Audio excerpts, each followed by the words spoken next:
Opinionated Idiot.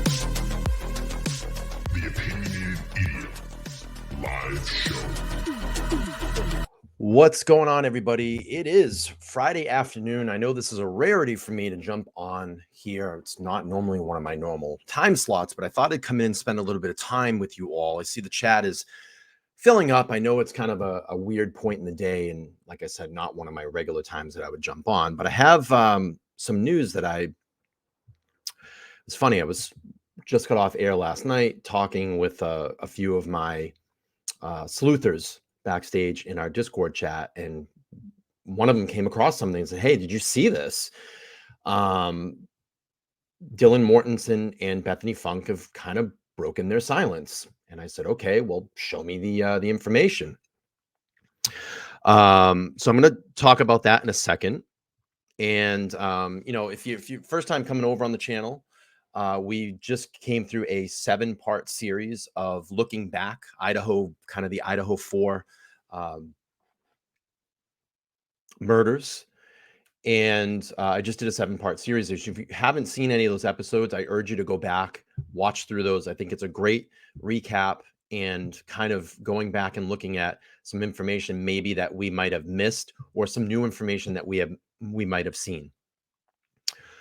So I was just explaining, like, we haven't heard much from Dylan Mortensen and Bethany Funke, the two surviving roommates at the King Road residence until recently. Bethany Funke was recently subpoenaed by the defense and was asked to be a possible witness for the defense.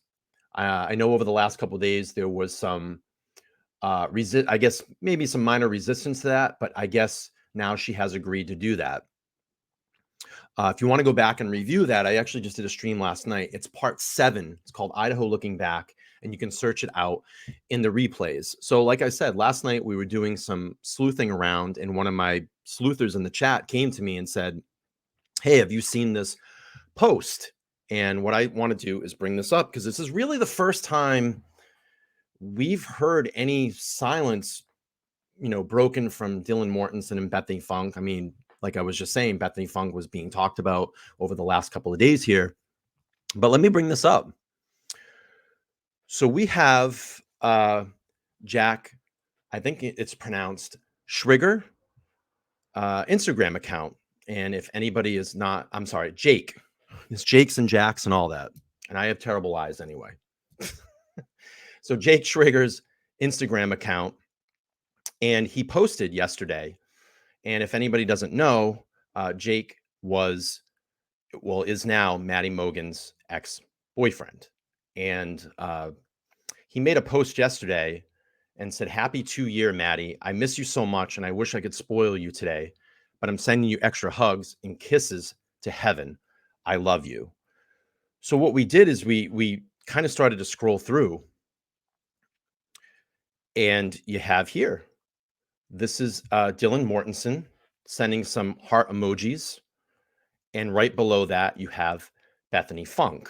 And Bethany Funke said, "Sending you so much love, Jake. I wish she's sending you so much love today. Happy 2 years." So, I mean, really, this has been kind of, the first public, I would say, statements or just public conversations that they've had. We really haven't heard much from them at all up until the last couple of days. So I kind of found that, a little surprising. I thought that they would have kept radio silence up and through the trial. I appreciate the support that you're seeing from them. But certainly, if you all want to search that out, read those comments as well. I'll post the link here in the chat, and you guys can go over and check that out. I know there's some replies below it. I'm not going to get too much into the replies, but to me, it's a little bit of a breaking news. I mean, they've been kind of hush puppy through all of this. I'm sure that their lawyers have been in much contact with them to stay out of the media, to not give any type of interviews, to not to talk to anybody. But now, it's, they're prevalent. They're following their friends' social media accounts, and they're posting and having conversations. So, we'll continue to follow this to see if there's any updated posts. And, I just wanted to bring that to attention. I know some are going to get probably angry that this is not like completely breaking news, but it's something. It's something that they are present, they are out there. And, we'll continue to follow the developments with Bethany Funke as well. What I want to do now is there was a video that I wanted to get to last night, and it was basically kind of a wrap-up video as to summarize to where we are fully in this case. So I'm going to pull that up. It's about a 25-minute video. It's from the Law and Crime Network, and it will give us kind of a brief overall of where we stand presently in the Idaho 4 case. Let's play that. It's a story that's gripped the nation. 4 college students brutally stabbed to death in their off-campus Idaho home. For weeks, no suspects, no arrests, and no murder weapon. Until detectives arrested 28-year-old Bryan Christopher Kohberger in Albrightsville, Pennsylvania, on a warrant for murders of Ethan, Zana, Madison, and Kaylee. On December 30th, 2022, officials announced the arrest of suspect Bryan Kohberger, the man they say is responsible for the murders of University of Idaho students Madison Mogen, Kaylee Gonzalez, Ethan Chapin, and Xana Kernodle. Weeks before, on November 13th, their bodies were found stabbed to death on the upper 2 floors of their off-campus home. I'm sure there's statistics out there of, many people pass by a murderer, many people know a murderer. Well, I don't. It's very concerning, and it's very eerie and creepy as well. It's crazy because literally days after these murders happened, he brought it up when I saw him in the hallway. To get inside the mind of accused killer Bryan Kohberger, Law and Crime Network began a weeks-long investigation into his past, teaming up with local Pennsylvania news outlet LehighValleyLive.com to walk in the footsteps of the highly educated murder suspect before he moved across the country to Washington. It's almost too good to be true. Unless this guy was miraculously set up, which is like a 1 in a billion chance, no one cares enough about Bryan Kohberger to set him up. Our investigation began thousands of miles from the Moscow, Idaho crime scene in the Pocono Mountains of Pennsylvania, where Kohberger grew up. That's not something that you really expect for a national story to come back to our area. The Kohberger family home in Albrightsville, safely guarded behind the gates of the Indian Mountain Lake development, sits only about 10 minutes away from Pleasant Valley High School, where Kohberger graduated in 2013. But it was about an hour south in Pennsylvania's Lehigh Valley, where he spent the bulk of his 20s. DeSales is kind of its own sort of campus outside of Bethlehem in a more rural area surrounded by a lot of cornfields and small neighborhoods. Down a winding tree-lined road on the outskirts of the valley is DeSales University, a private Catholic school with less than 5,000 total students. It's a small school. It's not like it's a Penn State or a Pitt or a Temple. It's a very small school in a cornfield. So if you go there, you know most of the people within your study and pretty much everyone that goes to the school, and he was not known. It's here at DeSales University where Kohberger really got his feet wet in the study of criminology. He received both his undergraduate and graduate degrees here, and DeSales officials tell me he studied in this very building. Inside the walls of Dueling Hall, then undergraduate Josh Ferraro met psychology major Bryan Kohberger. At that time, I would have never said, oh yeah, that guy would do something like this. He may have been a little odd or a little off But like other than that, you'd never expect someone to be allegedly part of a quadruple homicide ever. Ferraro, who graduated from DeSales with a bachelor's degree in criminal justice, is a self-proclaimed true crime junkie. I was following it day one because who hears about 4 college students that are unfortunately murdered, and how do you not want to keep up with that? So I got on TikTok, YouTube, Google, and I vigorously kept up with this case. It came as a surprise then when Ferraro's one-time classmate was charged in the murders. And that's why it's like shocking to me, because this guy was such a normal dude, average Joe type person. You would never, like, you don't know what's under people's skin. God forbid if he didn't do it, great. But all the signs point to that he did. After news broke of Kohberger's arrest, Ferraro recorded his reaction and posted it on social media. I went to college with Bryan Kohberger. I've been looking at his picture all day. I've been saying the name all day in my head. And I was like, I know this guy. I know this guy. And then he went to DeSales University. I'm like, I know I had a class with him. I know it. The name sounds so familiar. Back in 2018, Ferraro teamed up with Kohberger for a project on Daphnia, or water fleas. He says they worked together for an entire semester. He was new, and I said, hey, buddy, do you want to be my lab partner? And that's pretty much what was left, so I took him. And it ended up working out very well. As a commuter student, Kohberger came and went from campus during his undergraduate psychology studies. Ferraro says he kept to himself and didn't show any outward signs of something more menacing. It's not always the creepy guy with glasses and oily hair and creeping around the corner. It's sometimes just that average Joe that on the inside, you have no idea what he looks like. But on the outside, he may just be seeming like a normal person, much like Bryan Kohberger did. Ferraro instead theorizes Kohberger's alleged drive to kill stems from something on the inside. I really don't think that there's too many outward telltale signs of someone committing a crime. I feel like it's all mostly internal, which goes back to the blank slate theory and basically how you're raised, what you're exposed to as a child, what your genetics are. That would be predisposition. So like some things you're predisposed to do in life, that's just unfortunate. Your genetics dictate you will be one way. However, the blank slate theory says that dependent on your situation and who you grew up with, what kind of friends you have, how many friends you have, do you have a lover, all these things in combination kind of make you who you are. So it's a combination of both, in my opinion. I'm not a professional. You got to ask Catherine Ramsland. As a graduate student at DeSales, Kohberger majored in criminal justice. That means both he and Ferraro studied under legendary forensic psychologist Dr. Catherine Ramsland. We reached out to Ramsland for this story and were told via email, quote, I'm making no statements about Bryan Kohberger and will not be interviewed for any stories that feature him. But months before Kohberger's arrest, Ramsland appeared on Law and Crime Network's podcast, Cocktails and Cocktails. Have I come face to face with psychopaths? Absolutely. The coldness, the lack of remorse, definitely. So some people call that evil, but we are finding that it might very well be a brain disorder. In the interview given just 7 months before the University of Idaho murders, Ramsland explained the workings of a psychopath's mind. The brains of what we call primary psychopaths, who seem to be born with this brain disconnect, are definitely different.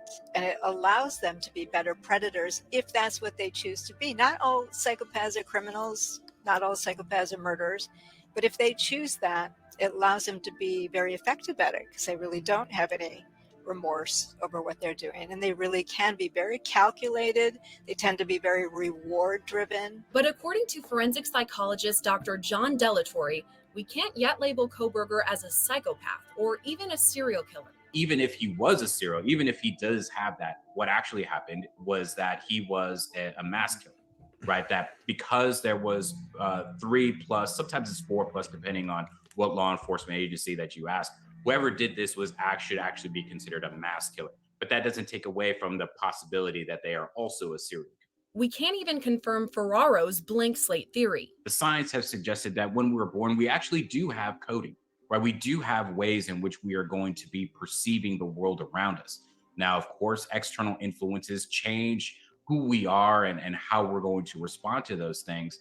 but we're not necessarily a blank slate. But according to Ramsland, a motive may be hard to pin down.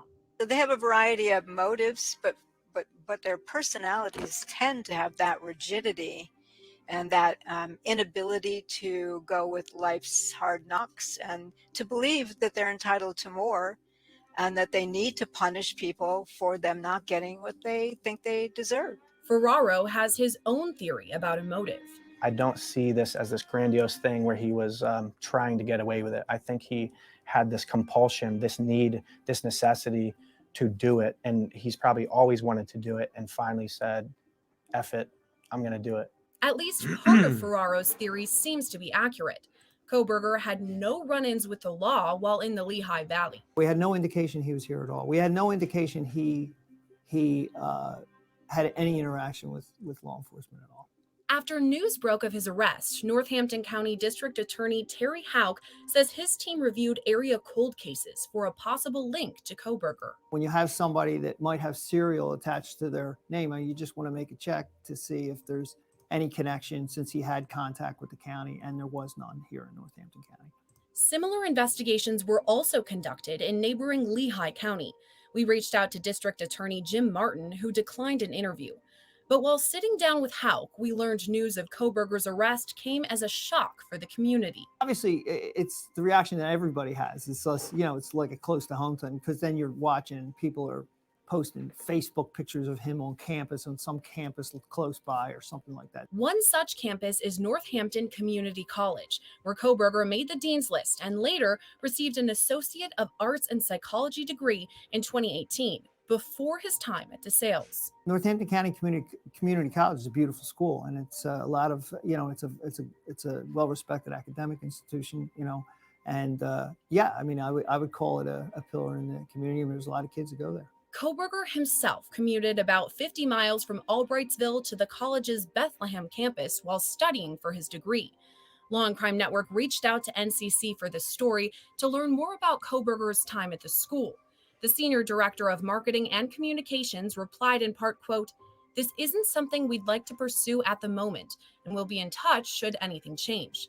But in an area filled with college-age students, it's possible Kohberger flew under the radar altogether.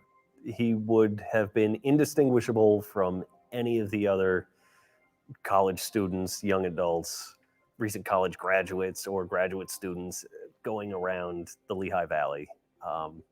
Even if he had a run-in in a bar, that would not have been anything unusual or even really noteworthy. Not until hindsight. According to multiple reports, Kohberger frequented the brewery Seven Sirens while he attended college in the area. According to the interviews, Kohberger made multiple women uncomfortable, so much so that a record of his interactions was kept, noting that he made staff concerned about his strange behavior. We reached out to the Seven Sirens owner multiple times and never received a response. But Delatorre says labeling Kohberger as a killer because of these alleged interactions may be a rush to judgment. They may be engaging in that fundamental attribution error where they're linking all of these things to describe who he is as a person, forgetting that there are many different external influences, that it's certainly possible that all of this stuff, that he was being reactionary. And I think that that's also part of, if he did do this, that reactionary aspect is kind of maybe what compelled him to engage in this particular act. But could Kohberger's connection to criminal justice have played a role in the murders? The course that I took that stands out is psychological sleuthing, where you basically enter the mind of a killer. She would give you sheets, and basically the sheets would denote and detail a crime. However, you wouldn't know who did what per se or where this was, but you'd have to, it was a group thing, so you'd get partnered up or in groups, and you would go through these activities and basically come up with a theory or a thesis and then challenge it to Dr. Ramsland. DeSales boasts a robust criminal justice program, promoting hands-on training and courses taught by renowned professors. They have an entire house, they call it the crime scene house, that is used for simulations for crime scene investigation or collecting evidence or crime scene photography or responding to other emergencies. But according to court documents, Kohberger's criminal justice studies were important enough for detectives to investigate, recovering a criminal psychology book and DeSales University documents from his parents' home when a search warrant was executed. The Master of Arts in Criminal Justice is awarded to Carlina Kemery. Jenna Cook. Bryan Kohberger. We reached out to Kohberger's entire criminal justice graduating class for this story, but his classmates either didn't reply or denied our request for an interview. One classmate told us via text that DeSales University, quote, sent a general communication that suggested everything go through the university as to be respectful of the ongoing situation. The Associate Vice President of Marketing and Communications told us via phone the school did not discourage students to speak with the media, but that she was available to assist in media requests on a case-by-case basis. The school's statement via email recapped Kohberger's majors, the years he completed each program, and confirmed he was always a commuter student. DeSales is just such a close-knit and heartfelt community. Like I said, everybody knows each other. And the fact that really no one knows about this guy, he went in and out. It's a common theme in Kohberger's past, leaving behind little clues about his isolated personality. Multiple people who knew Kohberger tell us he was strange, but hardly memorable. He was kind of awkward, but I feel like you can't just write someone off as being crazy just because they're a little awkward, you know? Just months after his graduation from DeSales, Kohberger moved across the country to Washington to begin his PhD studies in criminal justice at Washington State University. It's crazy because literally days after these murders happened, he brought it up when I saw him in the hallway. Just across the hall from Kohberger's Pullman, Washington apartment lives Christian Martinez. He says Kohberger's dad approached him early on. The dad was wanting to introduce me to Bryan. And he said something, I don't remember the exact word he used to describe him, but it was something that was he has a hard time making friends, or he's kind of shy, or something like that. Martinez tells us Kohberger kept up with the murders and even brought them up as a topic of conversation. He was like, "Oh, did you hear about these murders that happened?" And it was so short after they actually happened, there was barely any news articles out, so there wasn't much that I could have read. So I was like, yeah, man, that's crazy. Yeah, of course I've heard about him. And he was like, yeah, it seems like they don't have any leads. And I'm like, yeah, I mean, there's not much about it, you know? There's nothing, I have no details really to say. But yeah, and then he's like, yeah, it seems like they think it was a crime of passion. Those were the two things he said, was that they had no leads and they think it was a crime of passion. On top of that, Kohberger may have had a fascination with death or killing. One thing that stuck out was, it was kind of on the subject of what it would take to take someone's life. It was kind of he was trying to see my perspective on I guess taking someone's life. After the pair were first introduced last summer, Martinez invited Kohberger to a pool party, and they saw each other occasionally after that.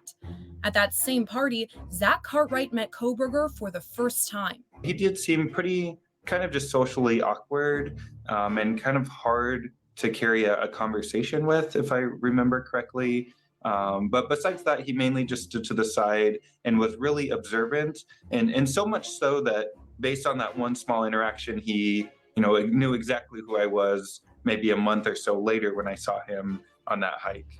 When they crossed paths again, Cartwright says it was strange how quickly Kohberger recognized him. It was really weird how he approached me and the people that I was with, because he acted kind of like we were best friends, or it was like a reunion or something, and he was really excited to see us, and I had no idea really who he was right at that second. Those two small interactions proved important enough for Cartwright to be interviewed by the FBI after Kohberger's arrest. I did speak to the FBI at one point. I do believe that they spoke to a lot of people that were at that party. It may be because that was one of his very first times, if not his first time in Moscow. Martinez and his wife were also interviewed by the FBI. He tells us his wife always felt something was off with the now suspected murderer. She didn't have a good feeling about him, because every time I would tell her I'm going to invite Bryan, you know, because he didn't have any friends. You know, I was trying to bring him out and maybe meet people he can, you know, relate to. But she was always like, no, please don't. Like, there was just something about him that she didn't like. In recalling their conversations after Kohberger's arrest, some key points stick out. I guess looking back, it's kind of funny because he was talking about how, what was he? He was talking about genealogy because I was talking about the 23andMe because my sister had just did all that, and then he brought up something similar in his studies that had to do with like being able to catch criminals because of their relatives' DNA, which is I guess how he got caught up in his mix. The probable cause affidavit released after Kohberger's arrest revealed a knife sheath was left behind at the crime scene containing a single source of male DNA. When compared with DNA recovered from the trash at Kohberger's parents' home, it proved to be a near perfect match. When the FBI interviewed Martinez, they asked whether he had ever seen Kohberger with a similar weapon. They just asked about like if he had a knife on him or anything like that. If I ever noticed him with a knife. You know, I didn't. He never had anything on him like that. When Thanksgiving approached less than 2 weeks after the murders, Moscow police announced their investigation would continue through the holiday. I want to assure you, first off, that the loss of Xana, Kaylee, Madison, and Ethan remains the highest priority for the Moscow Police Department. We will continue putting all of our resources into investigating and solving these murders. Investigators are prepared to work through the Thanksgiving holiday to continue their efforts. As local, state, and federal police continued on in the early stages of the investigation, Kohberger texted Martinez on Thanksgiving, reading, quote, "Happy Thanksgiving to you and your family." It kind of made me feel bad because me and my wife were talking and like how I was like one of the people that he made friends with. And then it kind of made me feel bad, you know, like, I don't know. What if it would have made a difference that I had been able to like meet up with him the times that I could have? Like maybe that would have changed anything if it would have, but I don't know. According to court documents, investigators believe the murders happened just 11 days before Kohberger sent Martinez that Thanksgiving text between 4 and 4:25 a.m. A white suspect vehicle was seen near the home at that time and multiple times after. Investigators later determined it was a 2011 to 2016 Hyundai Elantra. Weeks after the murders, Moscow police put out photos of an Elantra, saying it was a vehicle of interest. The following week, Kohberger was behind the wheel of his white Hyundai Elantra when he was pulled over by police. So you're coming from Washington State University, and you're going where? Oh. You're going to be going to Pennsylvania. Oh, okay. Kohberger was actually stopped twice in Indiana, about 10 minutes apart, as he drove cross-country with his father from Washington to Pennsylvania for his winter break. Both times, he was stopped for following another vehicle too closely. When the Pennsylvania search warrant was executed at Kohberger's parents' home, investigators recovered multiple items from the vehicle, including hiking boots, a shovel, goggles, and a wrench. Court documents also show one of the surviving roommates saw the suspect the night of the murders, noting he was 5'10" or taller with bushy eyebrows. Martinez agrees he had a memorable look. Like every time I would like talk to him, my wife describes it as like a death stare. And like it kind of is like you know, you make eye contact with people, but like you're not like constantly like just staring at him. He would be like constantly like staring at me, like he's just trying to like analyze me. But that was a feeling I would get. After Kohberger's arrest in Pennsylvania, he appeared in Monroe County Court on January 3rd. Cameras weren't allowed inside the hearing, but Law and Crime Network was in the courtroom, where he waived his right to extradition. He was later flown to Idaho and charged with all 4 murders. It alleges that the defendant, Bryan C. Kohberger, on or about November 13th of 2022, in Latah County, state of Idaho, did unlawfully enter a residence located at 1122 King Road, Moscow, with the intent to commit the felony crime of murder. Right now, Kohberger is being held in Latah County Jail in Idaho without bail. As we await his next court appearance in June, questions about his inner psyche remain. Still so much to learn about who Bryan Kohberger is, not just as the person alleged to have committed this crime, but just who he is and how he walked through his life. There's still so much to learn that anybody who says that they know who he was they actually don't, because my contention is that I don't think he even knew who he was. Kohberger is due back in court in June for a preliminary hearing that's expected to last multiple days. Long Crime Network will be in Idaho for the hearing, where both sides are expected to call witnesses and present evidence. For the latest developments in the University of Idaho murders, make sure to follow Long Crime Network's YouTube page. Reporting for Long Crime Network, I'm Sierra Gillespie. All right. That's the Law and Crime Network. I wanted to do that, just play that recap to kind of summarize, everything that we've been doing in this past 7 parts to the series of looking back. What I want to do now, and I have a little bit more time here, so I'll hang out with all of you, is I want to go back to a video that was posted, I believe, yesterday or the day before on the channel Lawyer You Know. And he's going to talk a little bit more in detail, because he actually is a lawyer, about kind of the Bethany Funke interview. So let's pull that up, and keep in mind, too, that the state has added 2 deputy attorneys as well. So they're kind of beefing up their team of lawyers, maybe to lighten the load a little bit. I feel, in my opinion, that the case for the prosecution is pretty strong, as we know that we have a lot of evidence that's been put into this case from the prosecution, and only right now 2 pieces of evidence from the defense. So let's pull this up and play this as well. Shout out to the Lawyer You Know. Great channel. Which happens. And they just had a lot of questions about what the 2 new details that have come out, what they mean. And we're going to talk about both of them today, starting with the 2 new attorneys that are going to be added to the prosecution team. And then we will get to that motion to quash, that subpoena, Bethany Funke, what's going to happen there.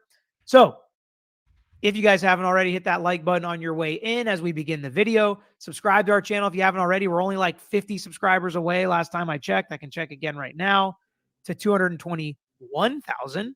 We just keep. So this video here is going to make a lot of people happy. A lot of people happy, because it's not going to go with my feeling on this case. So I know that a lot of people in the chat will be happy today. Slowly climbing our way. Yeah, we're 50 subscribers away. So if you have not subscribed yet, you could be the 221,000 subscriber to our channel. Thank you so much for joining us today, and let's get into it. So first up, we have the petition to approve special prosecutors on this case.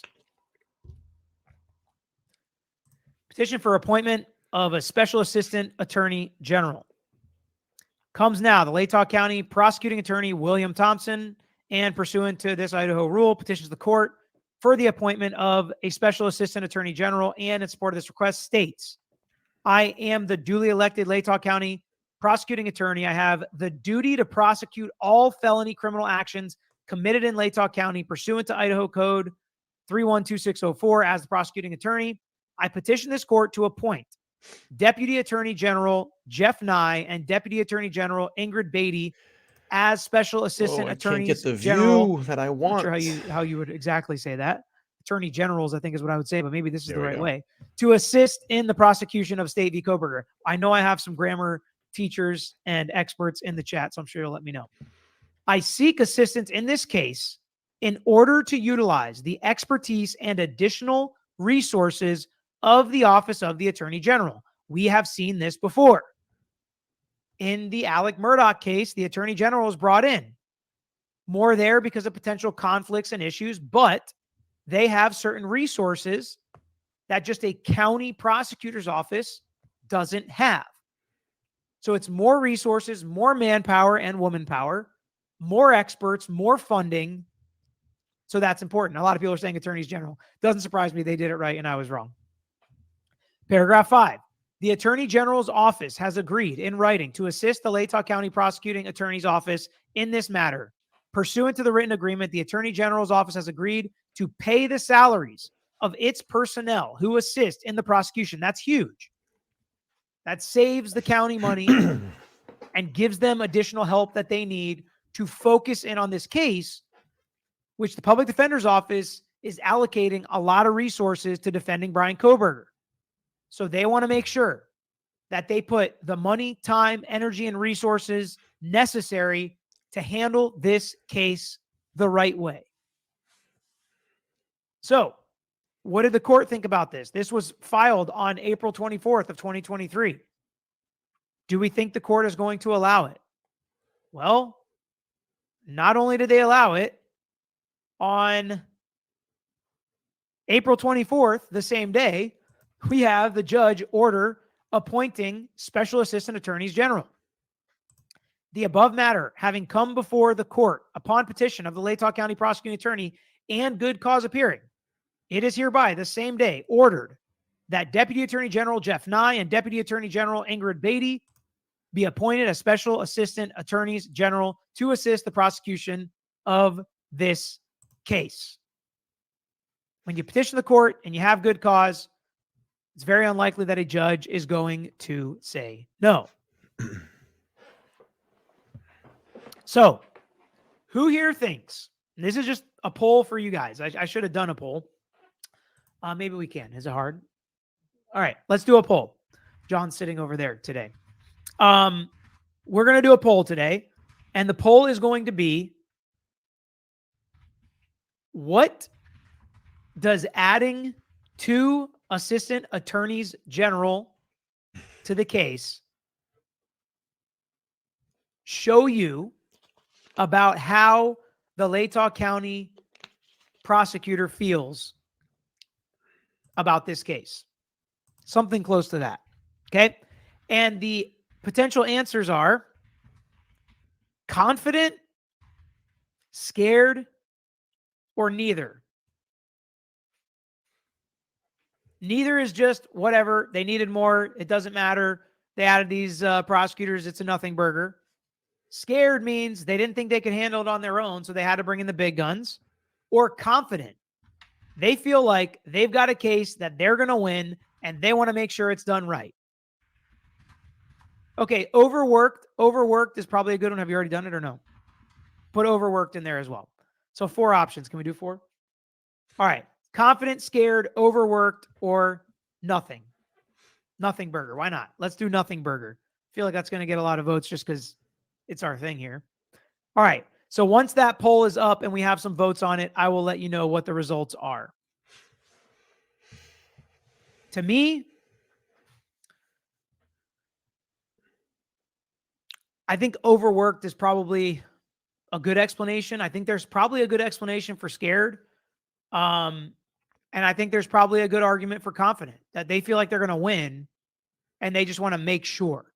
Now, fear does not mean they think they're bad lawyers or anything like that. When I say scared, I think fear comes into a prosecutor's mind of letting a murderer go free. Nobody wants to do that. Messing up a very big, high profile, important case. You saw what it did to the careers of the prosecutor in the O.J. Simpson case. Cautious is a good one. Unfortunately, we can't do 20 options, but go vote for whatever one you think is the closest. And if none of those ones work for you, then you can put a nothing burger.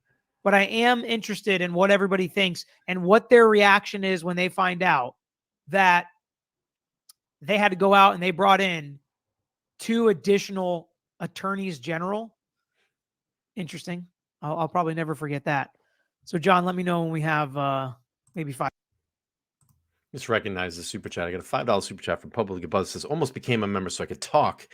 Here's $5. Hope everyone's having a good day. The opinion is killing it. Yeah, we're just, we're hanging out. We're trying to build this community. Look at, I think I probably got a little bit quiet today, on this. I think people a little bit disappointed that, it wasn't quite the breaking news they were looking for. But the way that we're looking at this is that it's a public statement. It's the first public statement from DM and BF. Yes, it's not violating the gag order, but it shows a public presence. And, what I'm trying to do here is I've said from the beginning, I stick to the facts in this case. I think everybody knows where I lean in this case, but we can't go off on crazy tangents. That's what I'm trying to steer. And I try to keep truth and honesty in this case. And I understand that opinions are going to vary. People are going to have different ideas. People are going to come to different conclusions. I'm a little bit stubborn when it comes to stuff like that, because usually when I stay a certain way, I'm convicted with staying into that way, into that specific way, unless you could prove me otherwise, unless you could show me tangible evidence to swing me in a certain direction. I'm just trying to keep it real here. I'm trying to keep it real for everybody to come to this platform, have fun, not attack each other, not attack the host. But I get it. That's what happens when you publicly open yourself up like this. Listen, I'm not a lawyer. I've said that from the beginning. I've dabbled and dipped in legal, legal cases. I enjoy watching the first 48. I enjoy watching trial law. I enjoy watching YouTube channels. That's why I did this, to bring a little bit more public presence to this case. And I know there's a bunch of people out there that are doing material on this case. I get that. I'm not always going to be right. I'm not always going to be wrong. I try to tend to show both sides of the story. It's difficult sometimes when you come and you stream live. It's difficult. You see people coming at you. But listen, I've opened myself up and expect it back, because I'm going to give it back to you. And that's why I say, when people have, I think it's a cartel, or they're involved in drugs, and I heard this and I heard that, show me a credible source. Show me a credible source, and we'll talk about it. We'll run with it. But we got to stick to the facts in this case. We have to honor these victims. We have to honor these victims' families. We have to honor the witnesses right now, because they're very important, whether it's for the prosecution or the defense. And I've always said, Bryan Kohberger right now is innocent until proven guilty, until he has his day in court. But we can have opinions. We can have opinions, and we can do that here on this platform. So Public Buzz, I appreciate that. The $5. I've dropped an email to you. If you want to do something, let's get together and do it. I don't know if you got my return email, but I did reach back out to you. And is Drunk Turkey as well too. I don't want to fight anybody, and I don't want to go up against anybody. That's not what I'm doing here. We're all killing it in this. And I don't, want to use that word lightly. We all have our specific ideas in the way that we run our channels. I want to build a community, and I've said that. It's better to work with people than against them. And you know what? We may not all agree sometimes. And that's okay. That's why we have public debates like this. That's why we give our opinions. But, if anybody out there, they want to work with me or come on the stream or hang out, please, let's get together and do it. It's fun. It's rough sometimes when you're sitting here for 3 hours and you don't have anybody else to talk to. It's tough. One-man shows are tough to come up with material every day that you live stream. And I'm not always going to be right. And I'm not always going to be wrong. But if I can provide a flat platform for people to come here, open themselves up, give some new ideas and perspectives. I don't want to come on live and get attacked. That's not what I'm here for. And nor should anybody get attacked. So I appreciate that. Let me go up and recognize this other super sticker here too. And I'll play some tones for everybody in a second. Helena gives me, I don't know what this currency is, but it's pretty cool. It looks like 1,500. But thank you so much for that super sticker. I just had to kind of let the chat simmer a little bit. All right, so let's do this. Let's get some tones here for you guys. Cash, homie. You can do it. You can build this community. We can build this community. We can build it together. We can all create a public platform, and we have to be advocates in these cases. We have to get information out there. And like I said, I am not a lawyer at all. I'm just some idiot in my bedroom that makes videos, that comes live and gives you water cooler talk. I've said that from the beginning. I don't understand a lot of all the legal language in this. I try to understand it. I try to interpret it as best I can. But I didn't go to law school, Again, I'm not always right, and I'm not always wrong. I think I have some pretty good arguments sometimes. All right, I think I got another membership here that I have to recognize. Carrie H has gifted a 1-month membership to Army Mom of 2. So congratulations to Army Mom of 2. And like we always say, let's do the tones. Let's do the tones. Let's do the tones. Thank you for becoming a new member of the channel. I'm going to do this right now. I'm feeling good right now. So let's do this. Let's gift out a membership. And then I'm going to gift out a membership now. And if we can get to 100 likes in the chat there, I will gift another membership. All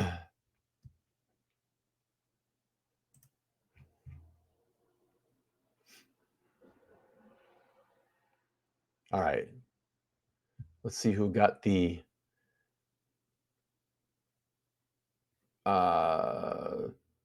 D Smalls is now a member of the channel. D Smalls.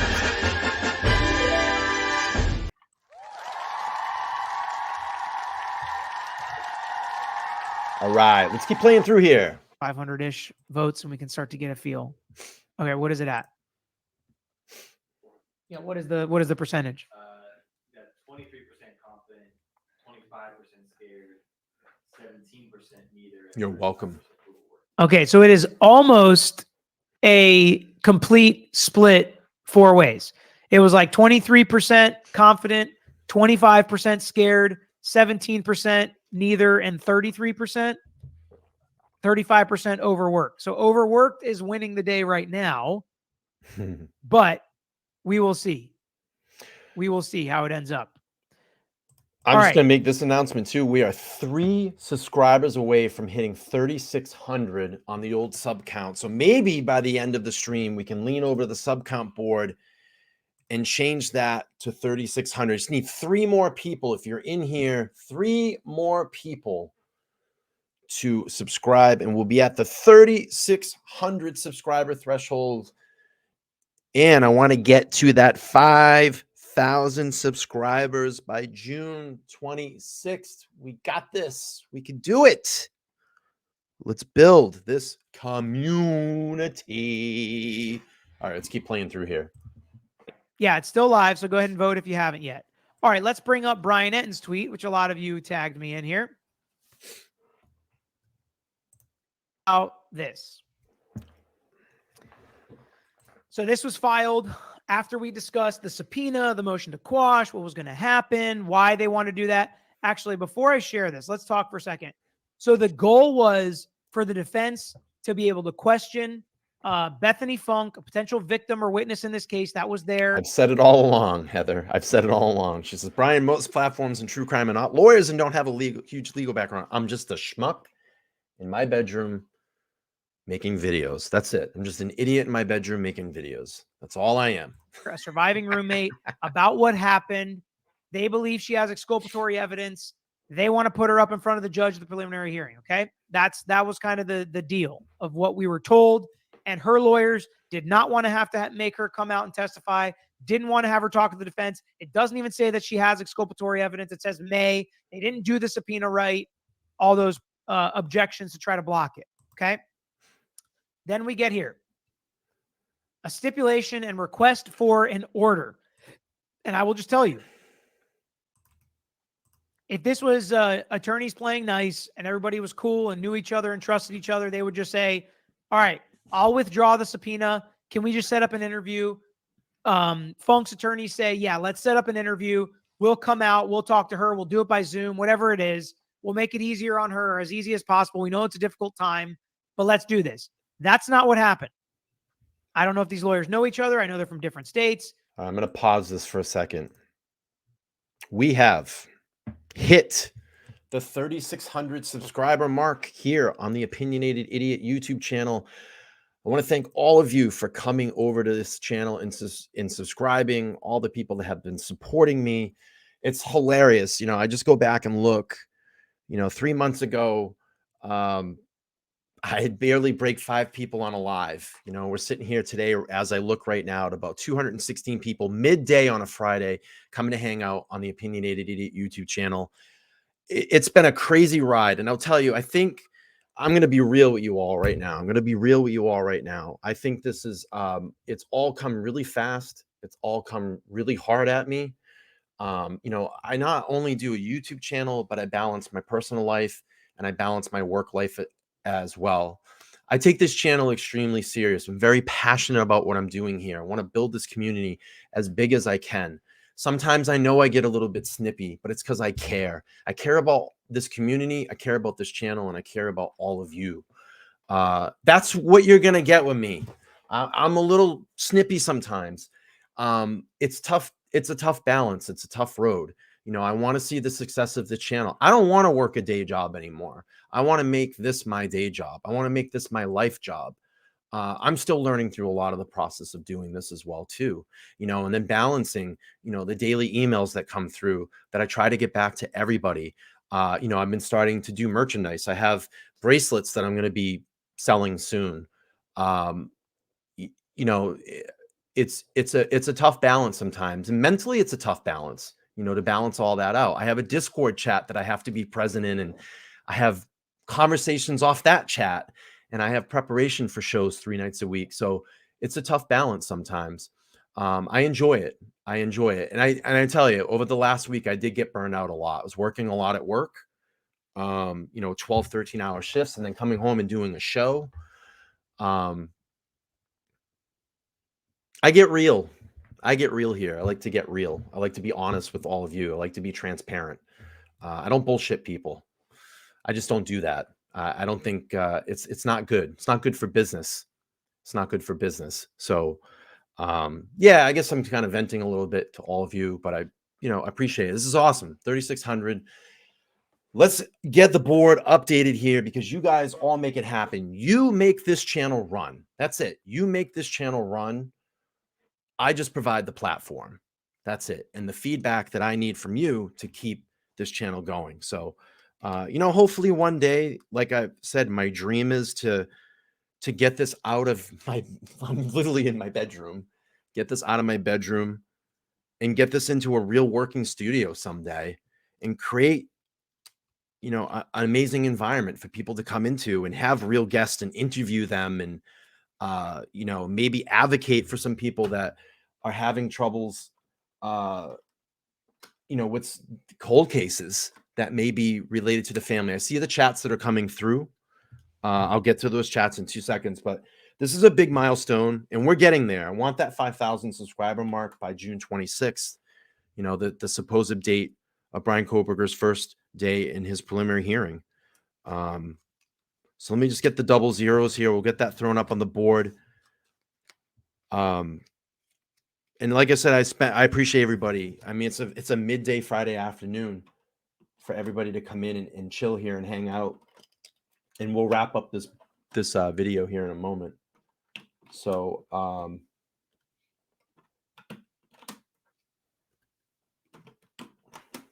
3,600. Let's play some cheers. Let's play some cheers.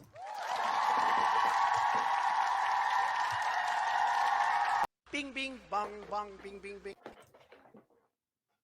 All right. Let me get back to these super chats so I can recognize them. I appreciate all the love that's coming in. It's really nice. I think it started with Firefly. First, she gifted, she gifted a couple of memberships away, 5 memberships. So we're going to play the tones on those, as you know that we always do. These are the tones. All right. And Carrie H for her generous donation. Let me go back up here. We'll start with the super sticker from Carrie H. Thank you so much.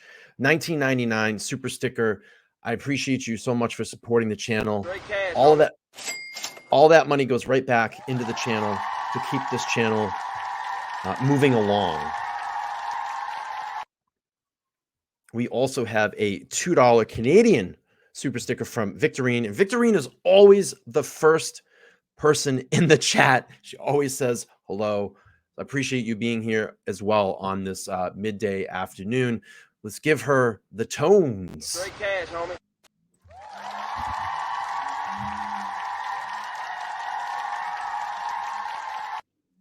I see everybody chatting away. Let's see. And then the $4.99 super sticker from Candy. Thank you so much again. I appreciate you. Appreciate the support as well. Great cash, homie.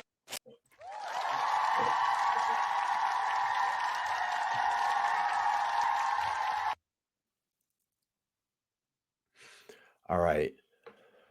PB in the house, PB in the house, PB in the house, PB in the house. Yeah, man, let's do something. Let's work together. Let's build this community. Like I said, let's get that panel going. Me, you, Drunk Turkey. Let's get that panel going.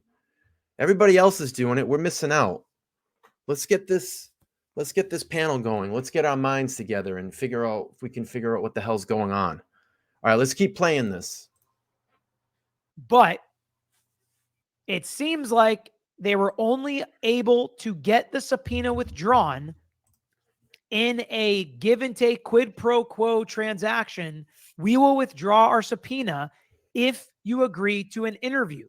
And we will only do all of this if the court orders us to do this agreement. Because if they don't, then we're going to subpoena her because we think we have a right to subpoena her. Oh, I shit. do not I'm not see even this playing as the the video. defense giving up. I actually see this as a defense win, and we'll talk about why. Who do you think won this situation? Bing, bing, Defense. bong, bong, bing, bing, bing. I guess we'll say BF as the other one because the state was not really involved in this as much. All right, comes now Kelly Ann Valoria. That's the lawyer on behalf of Bethany Grace Funk and Evelyn Grosnick, interim Washoe County public defender, on behalf of the defendant, Bryan Kohberger, and jointly stipulate that the subpoena issued on April 11, 2023, commanding Bethany Grace Funk to appear before the Second Judicial Court of the state of Idaho, County of Latah, Moscow, Idaho, on June 28, 2023, shall be withdrawn and or quashed. It doesn't really matter. The subpoena power is gone. The threat and the remedies, if she does not comply with the subpoena, are gone. And that Bethany Grace Funk should be released from the subpoena. The basis for this stipulation is that Bethany Grace Funk, through her attorney, has agreed. The basis for this stipulation, the consideration here, for anybody that knows what a contract is, right? Or what an agreement is, an offer, acceptance, and consideration for that. The consideration is she has agreed to an interview with Idaho Defense Counsel in Reno, Nevada. So maybe that's going to be Grosnick that's doing the interview. In lieu, meaning instead of proceeding forward with the subpoena for preliminary hearing now set June 26th through June 30th, 2023.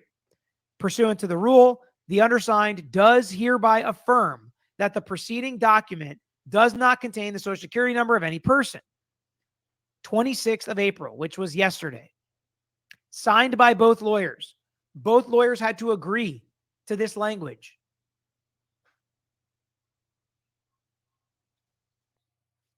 Both lawyers had to agree to the stipulation. Both lawyers had to agree to what each side is giving. One side is withdrawing a subpoena or allowing it to be quashed. The other side is agreeing to an interview. And here are some questions. And I love you guys because you bring the questions.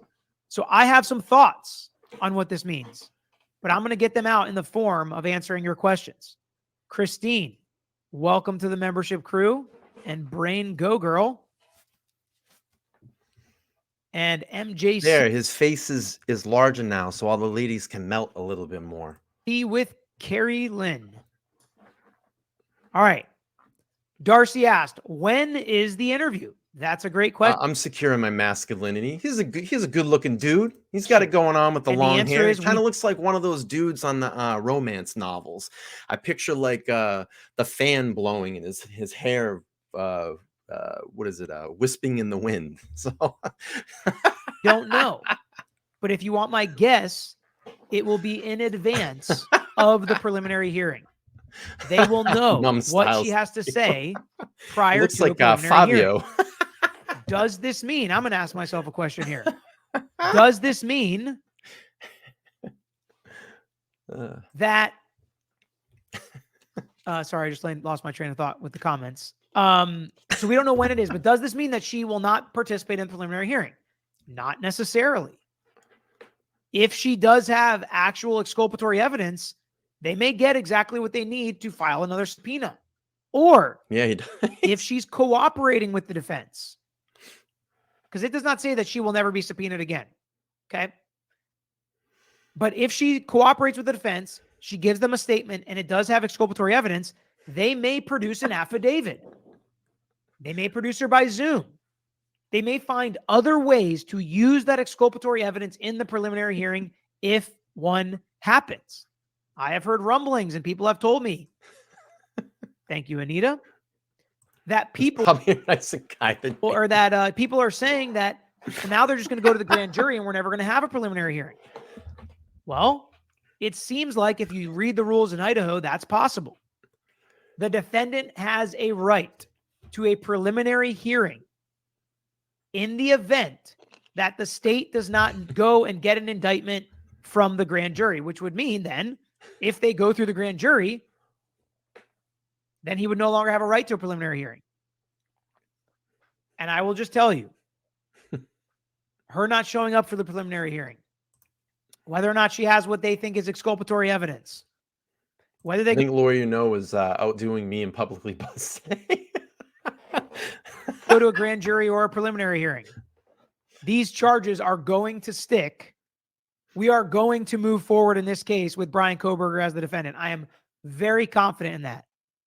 Whatever she says in her interview, whatever she would say at the preliminary hearing, I firmly believe it would not be enough for the judge to not find probable cause. I firmly believe that even if the state presents Bethany Funke or whatever it is that she's going to say in a secret grand jury proceeding, they are still going to indict Bryan Kohberger for these crimes. So I'm sorry if I'm busting any bubbles or killing any theories, but I firmly would believe that. I would be absolutely floored if a grand jury came back without an indictment, or if they go to the preliminary hearing and the judge is like, nope, not enough to find good cause shown here to go forward on this, regardless of what evidence comes in. I don't think anything's going to happen between now and June 26th to change that. GG golfer. So I don't know where, I guess there was some people saying in the chat that it was a win for the defense. I don't think he's saying that at all. I think that no matter what, this is going to go forward to trial, or at least to the preliminary hearing. So I don't know where in here it said that it was a win for the defense. I mean, he just said it. I don't want to bust anybody's bubble, but this is going to go forward. There's going to be charges against him, against Bryan Kohberger. They're going to go forward with this case. Girl, just sub. It's not going to change anything. Is this going to be a deposition style interview? Great question. Great question. So usually when you agree to an interview, or when someone agrees to an interview with the defense attorney and they are a victim or a witness that we'll just say is more favorable to the prosecution, or seemingly more did I miss something favorable if they're just telling the truth, and maybe that truth. If you can get me the timestamp, maybe I missed something. Seems like if you read the rules in Idaho, withdrawing a subpoena or allowing it to be quashed, the other side is agreeing to an interview. And here are some questions. And I love you guys because you bring the questions. Am I back where it is? Because I missed it. Just let me know in the chat. So I have some thoughts on what this means, but I'm going to get them out in the form of answering your questions. Christine, welcome to the membership crew. And Brain Go Girl. And MJC with Carrie Lynn. All right. Crime Time in the house. Says, hey, everyone. First time catching you live. I'm here with the co-host for True Crime Dog and Dago. Hey, welcome to the chat. Glad that you're over here hanging out. We're just going through this, all the Bethany Funke, all the information in Bethany Funke, kind of hashing out here in the chat. Thanks for coming by and hanging out. Like I said, I'm not a lawyer, just hanging out and giving my interpretation of what's going on here. But I appreciate you stopping by. Darcy asked, when is the interview? That's a great question. And the answer is we don't know. But if you want my guess, it will be in advance of the preliminary hearing. They will know what she has to say prior to a preliminary hearing. Does this mean, I'm going to ask myself a question here. Does this mean that, sorry, I just lost my train of thought with the comments. So we don't know when it is, but does this mean that she will not participate in the preliminary hearing? Not necessarily. If she does have actual exculpatory evidence, they may get exactly what they need to file another subpoena. Or if she's cooperating with the defense, because it does not say that she will never be subpoenaed again. Okay. But if she cooperates with the defense, she gives them a statement and it does have exculpatory evidence, they may produce an affidavit. They may produce her by Zoom. They may find other ways to use that exculpatory evidence in the preliminary hearing if one happens. I have heard rumblings and people have told me, thank you, Anita, that people are saying that, well, now they're just going to go to the grand jury and we're never going to have a preliminary hearing. Well, it seems like if you read the rules in Idaho, that's possible. The defendant has a right to a preliminary hearing in the event that the state does not go and get an indictment from the grand jury, which would mean then if they go through the grand jury, then he would no longer have a right to a preliminary hearing. And I will just tell you, I think it's going to go right to grand jury anyway. We talked about that last night on last night's stream. If anybody didn't check that out and go back, it's part 7 of my Idaho 4 looking back. And my sleuther, Lauren, Agent Chase and I talked about that. And we think that this preliminary hearing is going to get skipped and it's going to go right. her not showing up for the preliminary hearing, whether or not she has what they think is exculpatory evidence, whether they go to a grand jury or a preliminary hearing, these charges are going to I think so stick. too, Mama. We are going to move forward in this case with Bryan Kohberger as the defendant. I am very confident in that. Okay, so we've got that out of the way. I'm still waiting.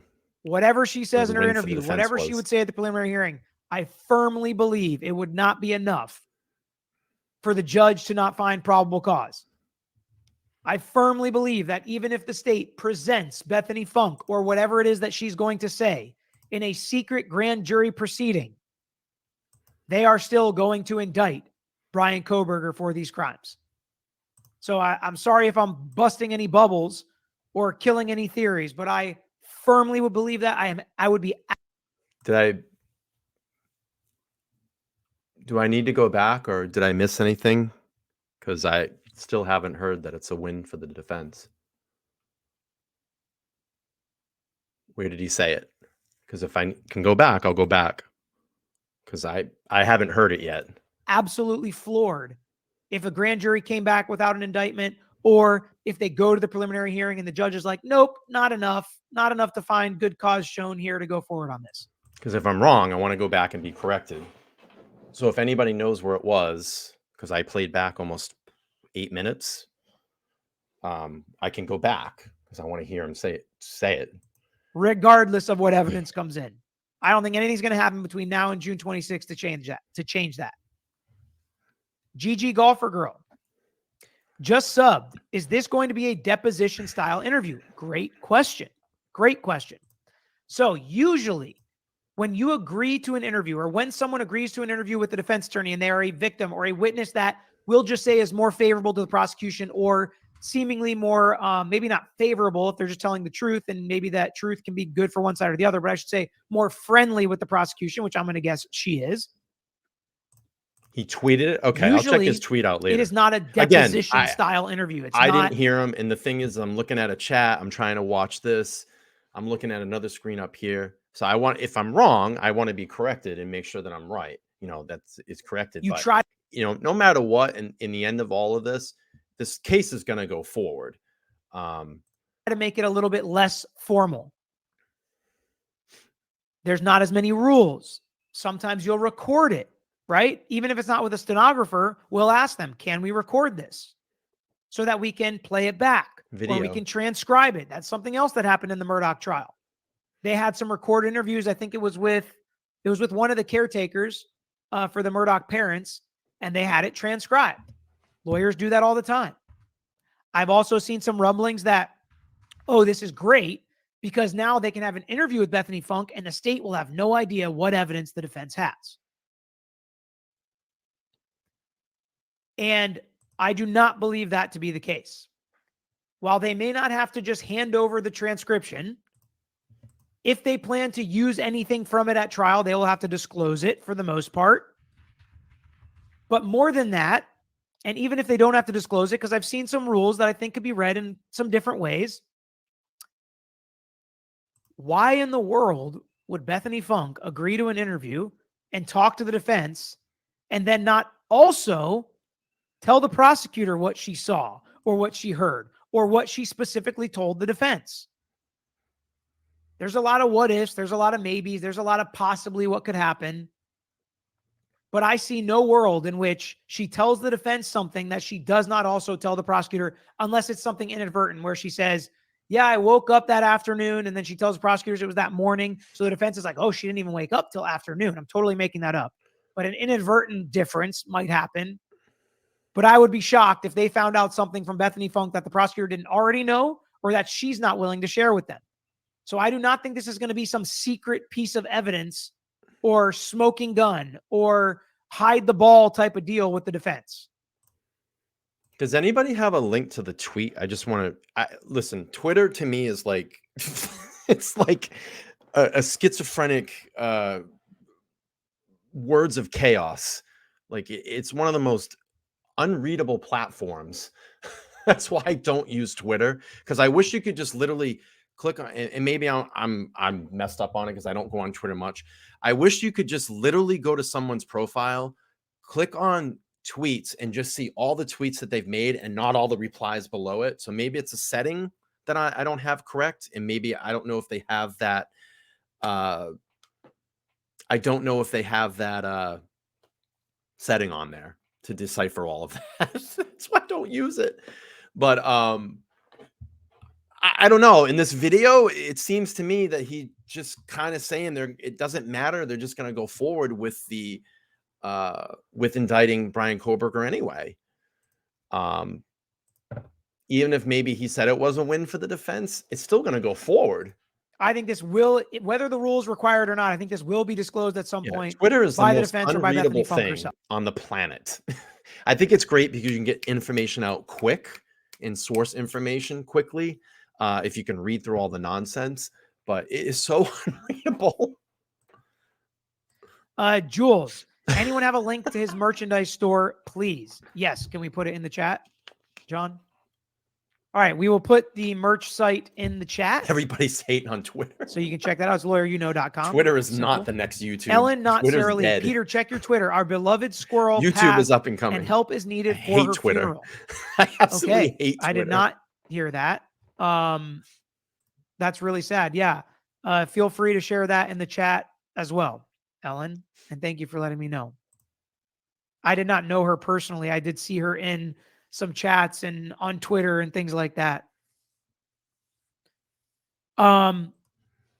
Okay. There is the merch store link. All right. So, other questions surrounding this interview. What will the rules be? How long will it go? And I will tell you, when an agreement is made to interview somebody, the parameters of that are usually very reasonable. An hour, 2 hours, whatever it is agreed upon. Whether or not the attorneys for the victim are going to ask any questions. Sometimes they will, sometimes they're not, or they won't. But usually that's agreed to ahead of time.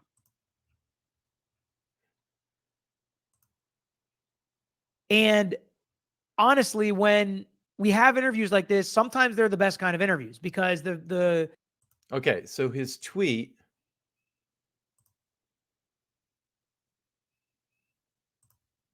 Hang on one second. Pull the tweet up. So he says on the 26th, he said, in my opinion, the win for the defense. Hashtag Kohberger, hashtag Idaho 4. Okay, so he said that on the 26th. This video that it's playing now is on the 28th. Could his opinion changed? Sure. I haven't heard him say in this video that it was a win for the defense. he could be leaning both ways. I don't know. But whoever, thanks for providing with the tweet. But here it doesn't Witness really is less. seem like it's a real win. And he said, no matter what, anyway, they're still going to go forward with indicting Bryan Kohberger. I think he feels there's enough evidence to do so, and it would stick, and it would be strong, and a grand jury would indict. Nervous. Who will be at the interview? That's a good question. It sounds like lawyers from Reno, Nevada, representing Bryan Kohberger. But if I was his attorney as public defender in Idaho, I'd want to be on that call or in that interview as well. And thanks for letting me know about that tweet. And I don't know who posted it in my chat, but thank you. Thanks for bringing that up. If she's not there, I would absolutely, I would have to absolutely believe that it was going to be recorded. So I do think this interview will be recorded, even though it's not going to be a deposition necessarily, and it's probably not going to be under oath. So what's interesting about that is in different jurisdictions, if you take a statement under oath like a deposition, it can be used certain ways at trial. Some jurisdictions allow you to just enter it into evidence as witness testimony. Others allow you to use it to take certain portions of it. And most jurisdictions, of course, allow you to use it as impeachment. However, prior inconsistent statements, even if they're not under oath, can still be used to impeach a witness. So if she says something in this interview and it's recorded or written down, and then she says something different at the preliminary hearing or at trial, she can, and I believe will or would, be impeached with this prior inconsistent statement, if it exists, as the interview at trial by the defense attorneys.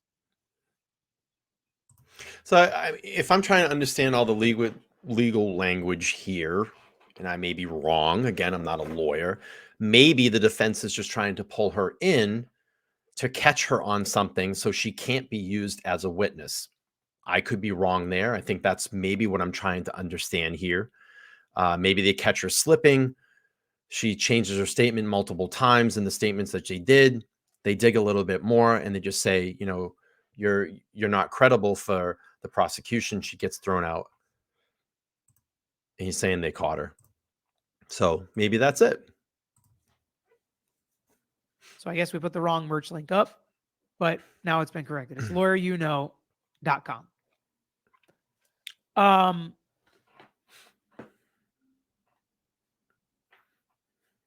Susan, this is a great question. Peter, is it possible to get a scheduled time for the live chat video? Because I've missed so many. It used to be 8:45. I miss everyone. Susan, I miss everyone too. I miss the 8:45 chats.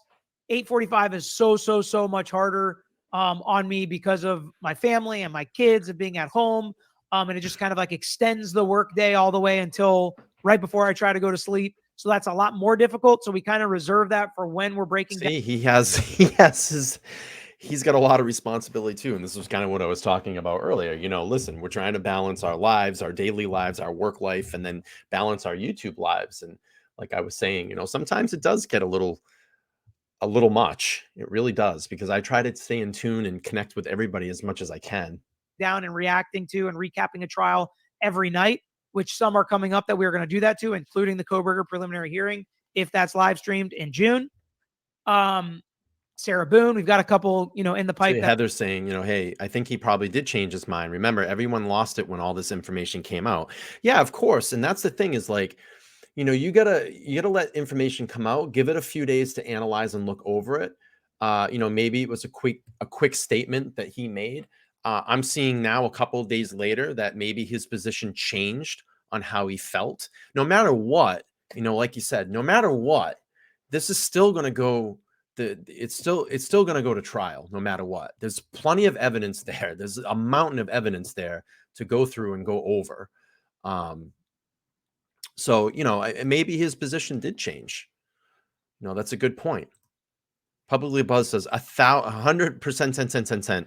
It does, man. I literally don't stop all day, real life work and family, and then also keeping on top of this. It's a hard balance. It is sometimes. It's a really hard balance. And then you're trying to, you know, try to get ahead of the curve, you know, when you're reporting, because we're basically reporting news too, and then giving you our opinion. So it's tough. It's tough sometimes to come up with all of that. it does get a little stressful sometimes. I'm sure Publicly Buzz can attest to that. It's a little stressful. That are still going to be, we're going to be getting back to that. But I try to do it afternoon, sometime between 2 o'clock and 4 o'clock p.m. Eastern.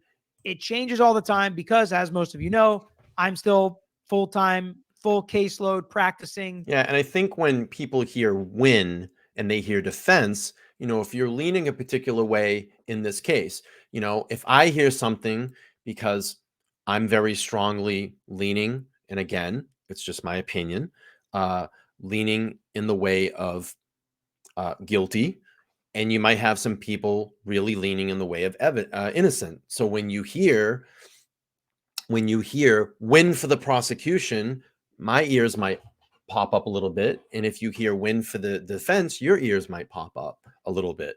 So yeah, and everybody here has their own how they feel. I know on a lot of things, Publicly Buzz and I don't agree on. He has his theories and opinions, and I have mine and my opinions. Drunk Turkey, the same thing.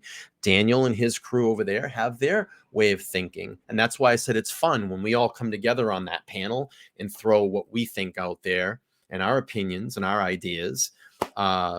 Sometimes we might sit back and go, hey, I never thought about that, or that's a new way of looking at it, or I learned something today. Let me just drop this up real quick. Public says, I've had some days where I feel like I can do this, but these people make it worth it. Everyone is kind in the true crime community for the large part. It makes you want to go over, work, and connect. Now, I'm sure that a lot of you all here do watch Publicly Buzz, but if you're not, go over there and subscribe to his channel. Give him some thumbs up. Send him some opinionated love over there. We're going to get together here and do something soon. I assume. We'll get another panel going. But if you haven't gone over, go over and check out his channel, subscribe. He's got some really great content over there, doing a lot of Idaho stuff as well. He does some UFO stuff. He was talking with, I think it was Gray People or Gray Matters or something, or Shapeshifters the other day. That was a story that came out of Brazil, which is actually really interesting. I was listening to Joe Rogan. I had, I guess, a gentleman on there that had been researching it for about 20 or 25 years. Very interesting content. So if you haven't, go over, check out Publicly Buzz as well. He's a good dude. And, he's got his, we're just, us small time YouTubers, we're trying to get up here. We're trying to get, our channels going. We want to get our messages out to everybody. It's not about competition. I'm not a competition type of person. I want to work with everybody and build, this community over here, because if us small guys can get out there and get our channels pushed out in the algorithm and get that push, we can grow along with everybody as well. So go check them out. All right, let's keep playing this up. I'm going to wrap up the show. I got some things to do this afternoon, but again, I wanted to jump out and do a quick stream here. So I usually will block 1 hour as if it's an appointment with a client when I have an afternoon, 3 or 4 days a week, to try to get a live video in as often as I can. So I appreciate live is the way to go. It's funny. I could not sit down. I tried doing the information that I led with in the beginning of the podcast about Dylan Mortensen, Bethany. I literally tried recording a video. I can't do it. I can't do it. It takes me so long. I'm like, I just need to go live and go live with this, because I'm a streamer. I'm a live streamer. So much I appreciate you. I appreciate being able to be here. I do miss everybody from the 845 live streams and chats as well. We will get back to that in the next trial, but that's kind of where we're at for now. And I try to do it in this kind of similar time block, but it's not always the same time, and I do apologize for that. Azam, Peter, let John say hit the like button on your way out on screen before you end the stream, please. Let's see if we can do that. Ellen, not Sarah Lee. YouTube won't let me copy and paste it. It's in your Twitter DMs. Okay, I will take a look after the video. Beverly, welcome. Netwoman, can Bethany's attorneys limit the scope of questions to only events of that night and not victim shaming, like questions of the decedent's 100%. Sex life, drug use, etc.? So here's the great part about an agreement to an interview. It's kind of... Steve, if you want to drop your link in the chat, please do. If you haven't, guys, go on over and subscribe to Publicly Buzzed. But yeah, drop your link in there, Steve. You're good. Like or I can drop it for you. Portion of the case when you're not in litigation yet. A judge is not overseeing everything you do, right? You can do pretty much anything. I got you, Of course, brother. that's legal and, you know, moral and ethical, but you can agree to basically anything as two attorneys and two sides. They can say we're going to do the interview over 4 days at 30 minutes at a time. We can say we're going to do a 5-hour block. We can say we're only going to do 30 minutes. We can say I'm not even going to ask any questions. She's just going to tell me what happened that night. Or we can say I'm going My to ask day leading off. questions. You can agree to pretty That's much what I do on my day anything off. in an interview, because deposition rules don't necessarily apply. The rules at trial, the rules of evidence don't apply when you're just interviewing somebody that is agreeing to speak to you. Now, if you don't follow certain rules, it can be objectionable later and can potentially be Yes. inadmissible later, but they can absolutely limit the scope. Yes. Or they can You expand the watch scope. this video. Whatever the two sides agree to is what can happen at this interview.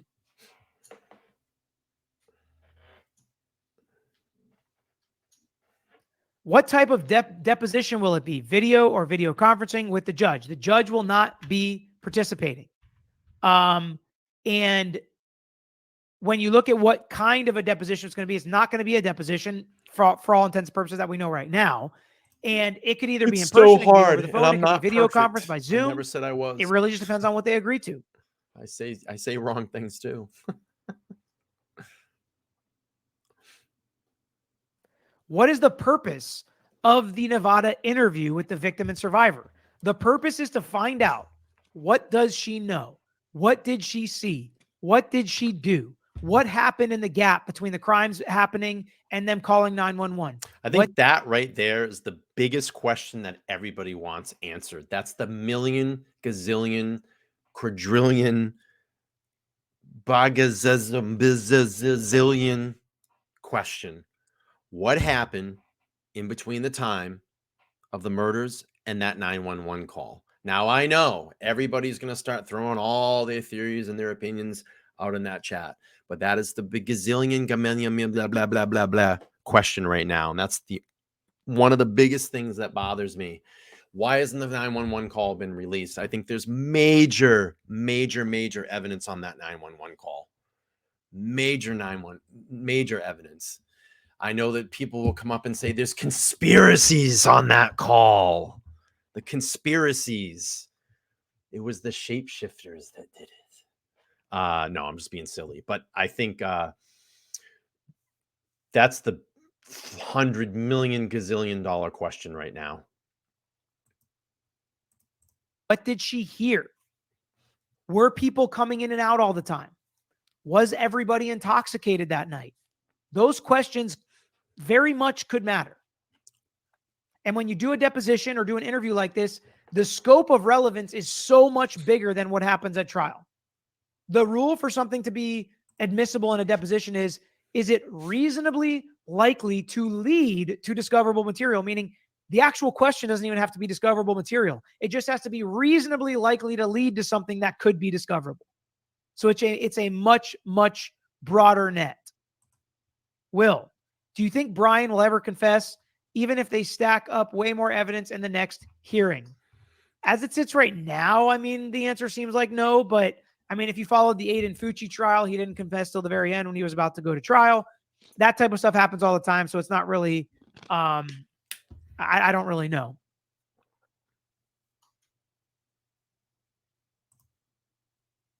Leo the Lioness, what's the issue? Why can't she talk? I have no idea. But a lot of victims or potential witnesses refuse to talk to the defense, and that's their obligation. But it's the defense's, I said obligation. That's their prerogative. They can make that decision. But it's also the defense's prerogative to, if they want to force a witness to show up and testify, they can subpoena you. So my guess is she refused to talk to the defense, so they subpoenaed her, so then she agreed to talk to the defense, which is not all that uncommon.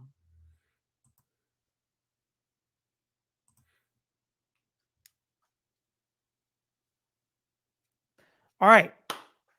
So we've answered a lot of questions about this stuff. It's going to continue to trickle out. Feel free to send it to me, Instagram and Twitter at Tragos Law. Give us a follow on there if you guys haven't already. And make sure you subscribe to our channel. And maybe we'll have somebody else tell you to hit the like button on the way out if you stick around through the entirety of the outro for a little encore. Thanks for watching another episode. All right, that was Tragos on the Lawyer. The lawyer you know. Sorry, I was trying to look for my button there. All right, idiots. I wanted to just do a quick live stream for you. Again, just broke a little bit of news. I know it's not probably like the big shock factor that you're all looking for, but you know, Bethany and Dylan have talked on Instagram. You can go back and rewind the video if you'd like to see. And, you know, I think it gives a public presence. We haven't heard anything from them at all over these last, you know, couple of months, you know, and almost a half a year. We're getting close. And I think it sets a public presence. They are there. They're out there. It looks like their friends and their community are kind of rallied around them at this point and supporting them. But we will keep an eye on the story. We will keep an eye on the prize, and we will get closer to supposedly this preliminary hearing that's going to happen on June 26th. We will have to wait and see. I will be back I'm going to do a stream on Saturday night, 8:30 p.m. Eastern Standard Time. Maybe I can set something up to have the other guys here in the group, the other channels, jump over, hang out. Go over, check out Publicly Buzzed tonight. He's going to be on there at 10:30 p.m. Eastern Standard Time. He's going to go live. Maybe I can get something up here, but I will be back on Saturday to discuss a little bit more of what's going on. We'll keep an eye on. We'll see if anything comes up here in the next couple of hours, next 24-hour cycle. I'll set the reminder for Saturday night. I'm going to open up the phone lines on Saturday night, let you all call in. We'll do rapid fire because I know you all love rapid fire. So get your questions ready, your opinions, your statements, how you feel about everything. We'll open the phone lines on Saturday night, 8:30 p.m. Eastern Standard Time. I want to hear from all of you. I'm going to open up the platform and let you all talk. I'm going to give you a voice to talk on Saturday night. So come back 8:30 p.m. Eastern Standard Time, Saturday night. I will be here. I love everybody in the chat. Thank you all so much for the new members. Thank you all so much for the super chats. I'm going to go off and continue my day. You will see me soon. You will see me soon. And Publicly Buzz and I are going to get something going. We'll get this ramping up. Let's get us smaller, support small YouTube channels. Not that there's anything bad about supporting the larger ones. You know, we love Drunk Turkey, of course. They're still building their community. But guys like me and Publicly Buzz, we need that push as well. So the best thing that you guys all can do, come over, hang out, watch the lives, interact on the videos, comments, push these mother effing channels out in that damn algorithm. Let's get us out there. We need to grow this community. One love. We all love you guys. I will see you all back Saturday night, 8:30 p.m. Eastern Standard Time. I'll set the reminder. Go over, if you're a new member, real quick before I go out. If you're a new member, go onto the community tab here on my homepage. And there's a secret link in there for you, for members only. You can get in the Discord group and come hang out and chat with us. All right, guys. I'll see you later. All be well. I was going to say be free. Of course, be free. Be safe. I love all you. You're an amazing community. You make it all worth it. Sometimes I'm cranky. I get it. That's what you're going to get. You're going to get realism here because I'm real. I don't hide my emotions. Put them damn out there. I'm an emotional person. I care about all of you. I care about this community. I care about this fucking channel. So let's go. I love you guys. I'll see you out. Peace.